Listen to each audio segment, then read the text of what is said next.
আসসালামু আলাইকুম পঞ্চম শ্রেণীর শিক্ষার্থীবৃন্দ।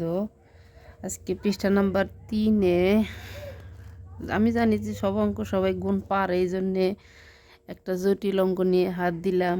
সেই হিসেবে দেখি আমরা এই খালি ঘরগুলো পূরণ করে আজকে কীভাবে সহজে সংখ্যা বসাতে পারি। এখানে আমরা কিছু ক্লু ব্যবহার করব, যার কারণে আমরা যেমন এখানে আমার প্রথমে আছে খালি ঘর,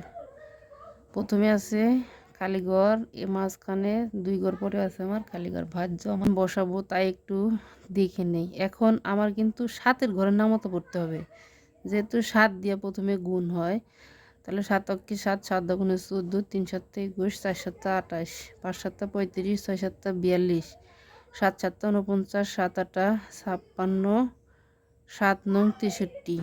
এই যে আমার কিন্তু এখানে 63 গিয়ে মিলছে। তারপরে দেখি পুরাটা হয় কি না। 7 নং 63, 63 3 হাতের 6।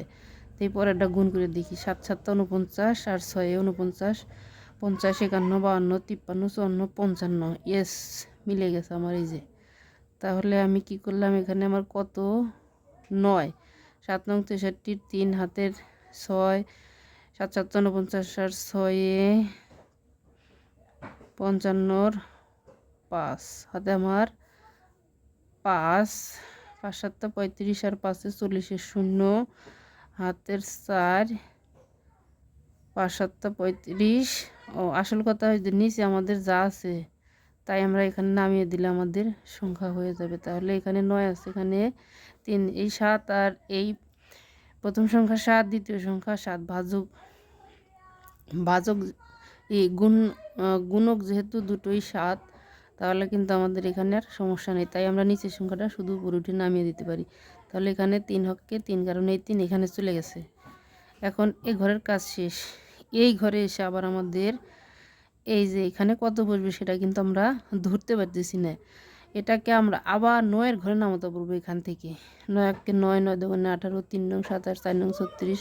কারণ আমার 4-এর ঘরে যা মিলাইতে হবে যে ডাইন পাশের সংখ্যা যেন আমার 4 থাকে। 9 1 9, তাহলে 5 নং 45, 6 নং 54। ইয়েস, এই যে 6 গুণ 9, এখানে কিন্তু আমার 54 মিলে গেছে।